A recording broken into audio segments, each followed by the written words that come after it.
Con este programa, la Universidad Juárez del Estado de Durango busca difundir el trabajo de investigación que realizan sus académicos. Es muy satisfactorio tener la oportunidad de convocar a la comunidad científica de la universidad para participar en esta serie en donde damos a conocer el resultado del trabajo de un gran esfuerzo investigativo que despliegan nuestros académicos.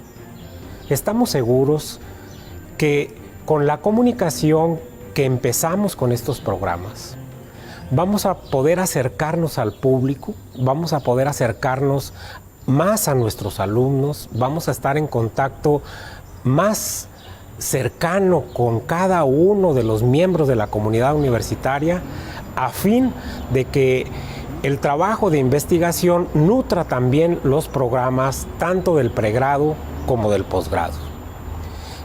El resultado de la investigación que se hace en la universidad generalmente se publica en revistas especializadas que no son siempre de acceso generalizado porque las analizan, las revisan, pues los públicos que están buscando información o que están generando también investigación semejante a la que hacen nuestros académicos.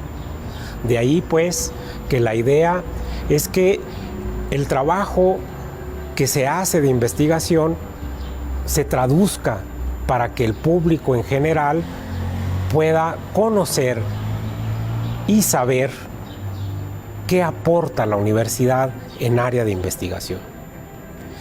Vamos entonces a invitar a los diferentes investigadores a que participen en estas cápsulas en donde daremos la información y sobre todo esperamos generar poco a poco el que se dé retroalimentación de lo que cada uno de nuestros investigadores dicen, de lo que cada uno de nuestros investigadores comunican sobre el trabajo que están haciendo.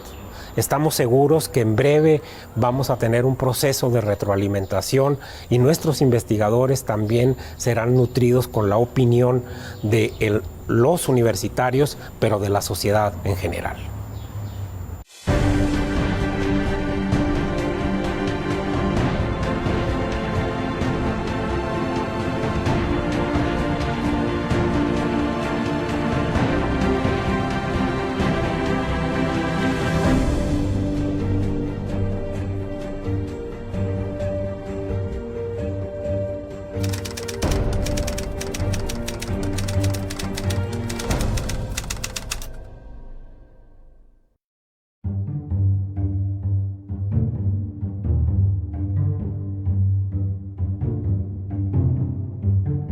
La Universidad Juárez del Estado de Durango cuenta con un núcleo de facultades en el municipio de Gómez Palacio, donde la investigación es una constante debido al impulso que la institución le ha dado a cada especialidad, como es en el caso de la Facultad de Biología.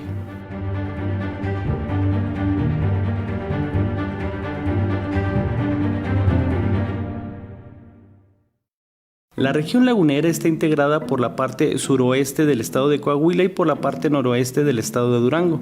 Se localiza en el norte-centro de la República Mexicana.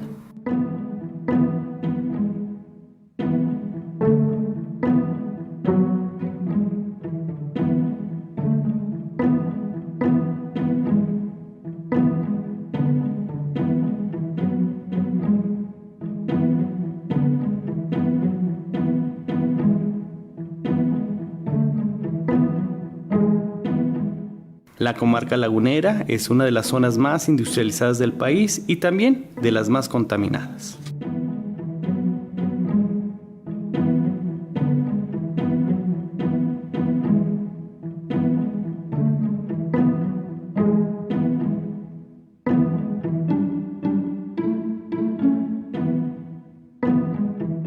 En el lado de la investigación hemos estado participando en proyectos relacionados con organismos bioindicadores.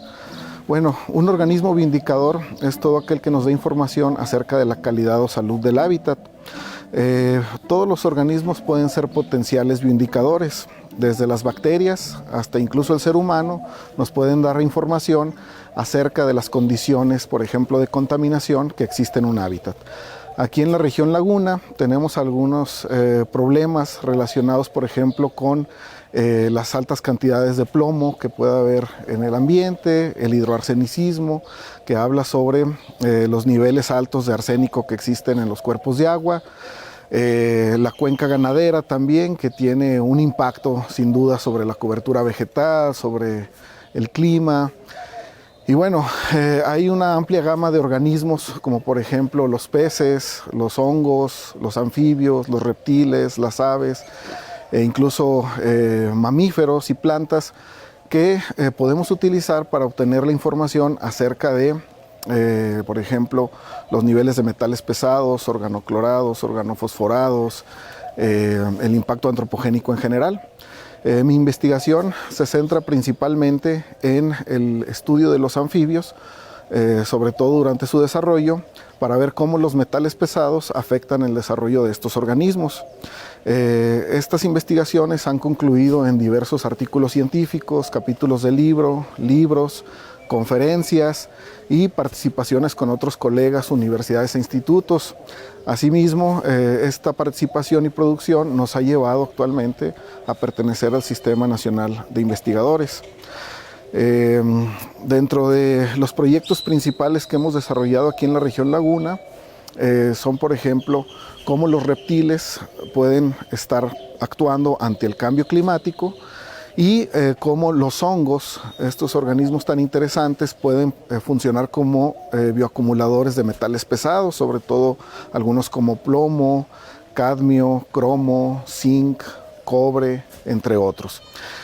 Para ello, pues necesitamos ayuda de los alumnos, los estudiantes que pueden participar como tesistas, tanto a nivel licenciatura como a nivel posgrado, y que realizan ellos mismos sus investigaciones, llegando muchas veces a resultados muy interesantes o a trabajos pioneros que nos hablan precisamente de cómo podemos obtener mucha información acerca del ambiente, aunado a los parámetros físico-químicos que ya de rutina se hacen muchas veces.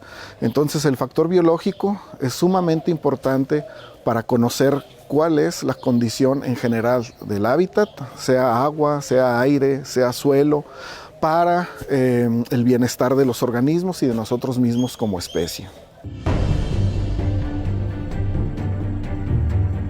La comarca lagunera es una de las zonas más industrializadas del país y también de las más contaminadas.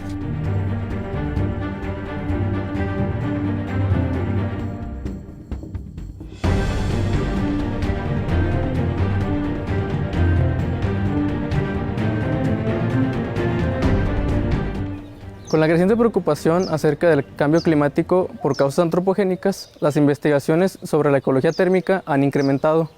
En mi caso, trabajo con la ecología térmica en reptiles. Los reptiles son animales escamados, que son animales ectotermos, que esto quiere decir que depende de la temperatura ambiental para poder realizar sus funciones fisiológicas, como lo son la reproducción, la defensa de territorio, la alimentación, por mencionar algunas. Las características de contaminación de la comarca lagunera son muy similares a las de otras partes en este país.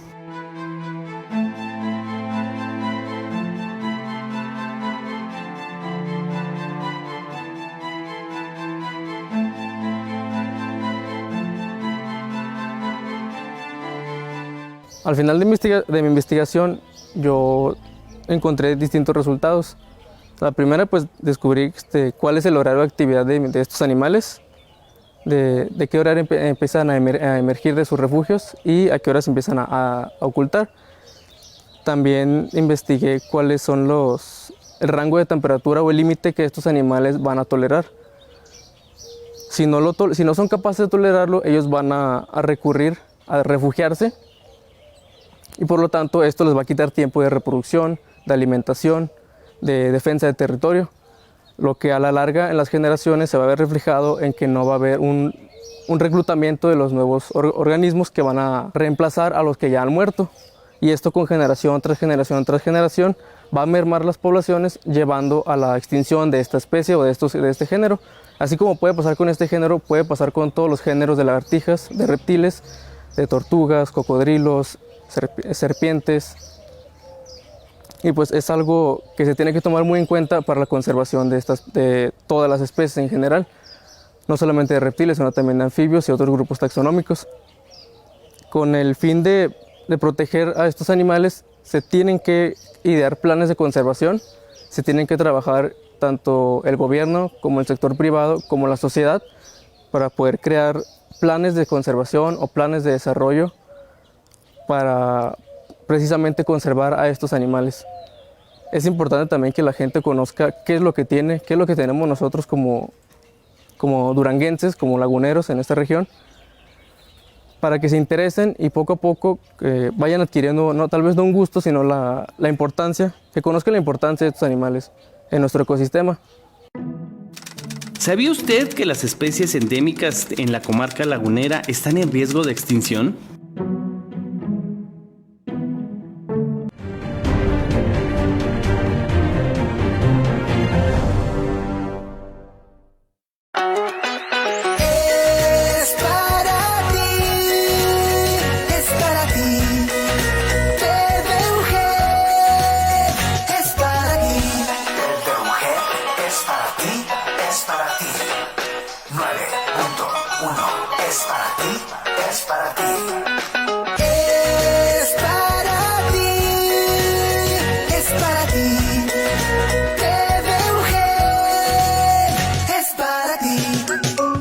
Canal 9.1 TV UGED es para ti.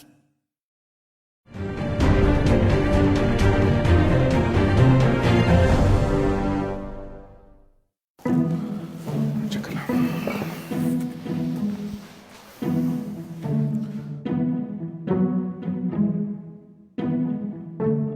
Aquí tenemos en la colección diversos organismos, en este caso de reptiles, algunos ejemplos de hongos.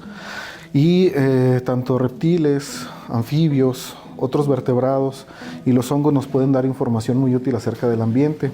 En este frasco estamos viendo unos lagartos cuyo género es Phrynosoma, que son comunes en la región, en gran parte de México y de Norteamérica. Estos animales, por ejemplo, nos pueden dar información muy útil acerca del cambio climático, acerca de cómo la temperatura está impactando en las poblaciones y en la supervivencia de especies de reptiles. Como los reptiles, igual que anfibios, son ectotermos, necesitan parte de su gasto energético destinarlo a mantener la homeostasis fisiológica.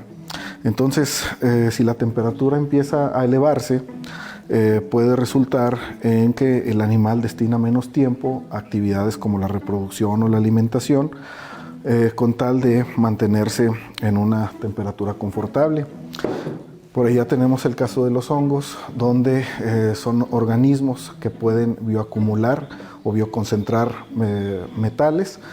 Estos organismos que crecen en el suelo o en otras plantas son también sensibles, algunas especies, a la contaminación por metales pesados. Aquí en zonas áridas hay relativamente pocos estudios acerca de la diversidad y de la fisiología de los hongos. Sin embargo, este trabajo que actualmente se realiza sobre la participación de los hongos como organismos vindicadores de calidad de hábitat en cuanto a contaminación por metales pesados, nos puede dar un panorama muy amplio acerca de cómo algunas especies van a terminar declinando sus poblaciones o desapareciendo por este tipo de contaminación.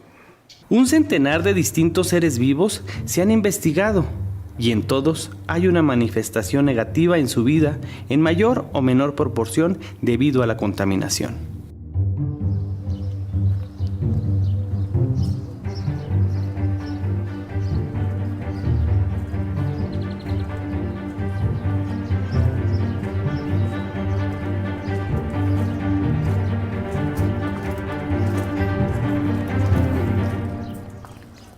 Los hongos como bioindicadores han sido estudios que se han realizado durante las últimas décadas.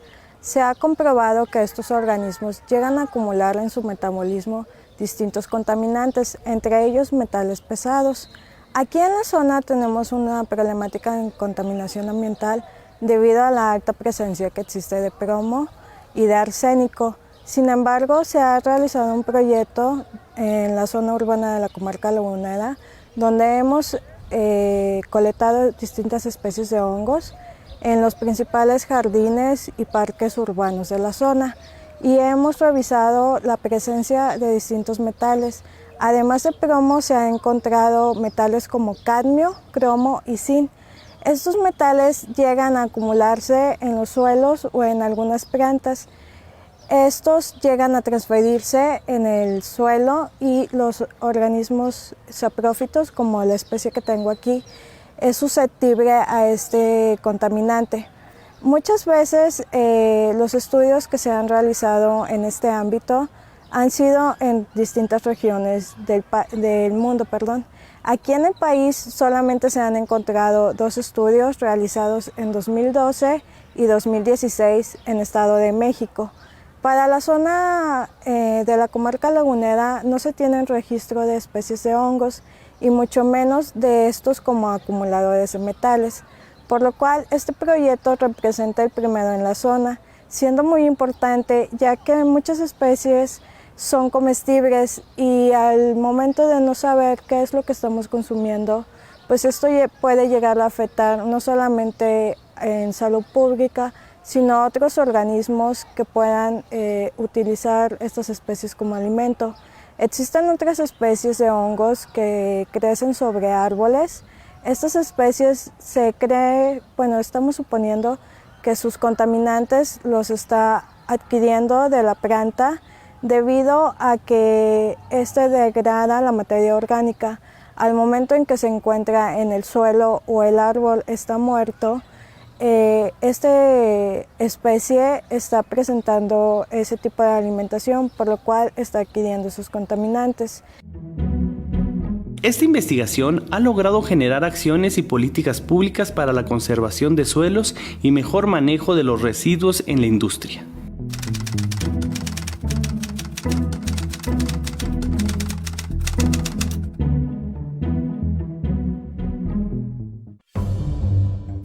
De manera importante se está reduciendo las poblaciones de muchas especies, tanto por la depredación humana como en el cambio climático.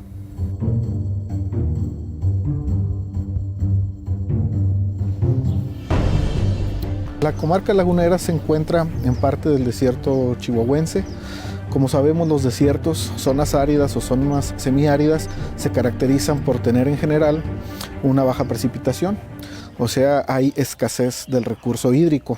Sin embargo, hay muchos organismos que se han adaptado a este tipo de ambientes. Una gran cantidad de especies vegetales, pero también una gran cantidad de especies animales.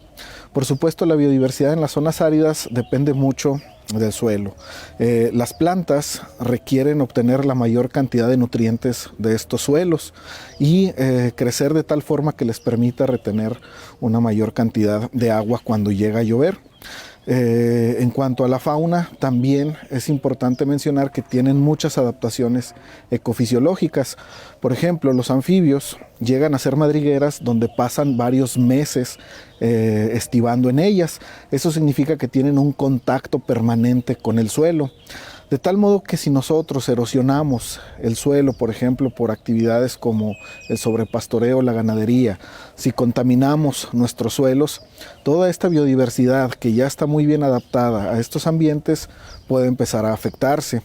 Esto podría repercutir en falta de algunos eslabones en las cadenas tróficas, en que algunos depredadores no encuentren a sus presas y terminen muriendo de hambre o que terminen migrando forzosamente a otros lados. O sea, que las especies tienen que buscar otros ambientes más óptimos para vivir porque muchas veces las regiones donde habitan ya no son las más adecuadas. Los metales pesados que se encuentran ya disueltos en la tierra y están afectando enormemente la vida tanto en los animales como en las plantas en esta región.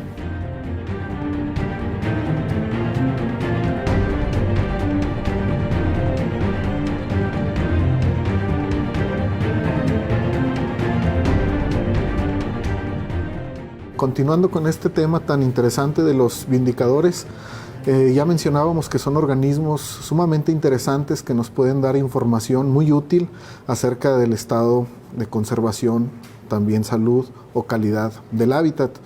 Ya mencionamos algunos ejemplos con reptiles, con anfibios, con hongos, con otros organismos que al detectar desde su riqueza, su abundancia, presencia, ausencia, su comportamiento y su capacidad de bioacumulación o bioconcentración de contaminantes, nos dan un panorama más amplio de lo que está ocurriendo por el impacto antropogénico en el ambiente.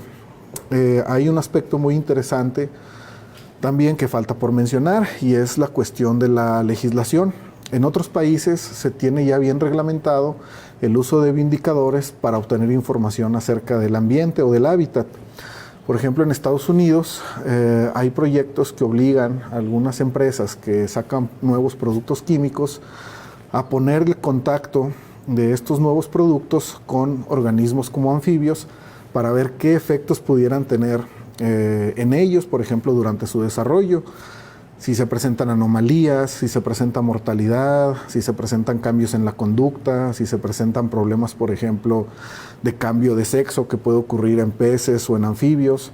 Entonces, algunos contaminantes como DDT, como el atracine o simples metales pesados deben ser puestos en contacto con organismos en bioensayos y los resultados deben ser reportados a la Agencia de Protección Ambiental en aquel país. En Europa también existe una legislación, al menos en Inglaterra y en algunos otros países, sobre el uso de los bioindicadores. Aquí en México todavía no avanzamos a pasos importantes en este aspecto. Falta mucho por resolver, mucho por decidir acerca de qué organismos en nuestros ecosistemas podemos estar usando, tanto en biomonitoreos como en bioensayos, para poder conocer qué efectos tienen aquellos productos que usamos como agroquímicos, como aceites, por ejemplo, para el uso automotriz, las placas de plomo que veíamos, por ejemplo, que son productos que muchas veces llegan al ambiente por descuido en el manejo de residuos y al final tienen un impacto en la biodiversidad. Hay un proceso que se llama biomagnificación. Esto significa que en el transcurso de la cadena trófica los contaminantes van aumentando en cantidad. Por ejemplo, primero aquellos organismos más pequeños, como pudieran ser el plancton, algunas bacterias o organismos de tamaño pequeño, absorben estos contaminantes. Luego, aquellos consumidores de estos organismos pequeños son los que adquieren una mayor concentración al consumir mayor número de individuos para sobrevivir en cuanto a su alimentación. Entonces, conforme va avanzando la cadena trófica, la concentración de contaminantes en cada organismo aumenta y a esto se le conoce como biomagnificación.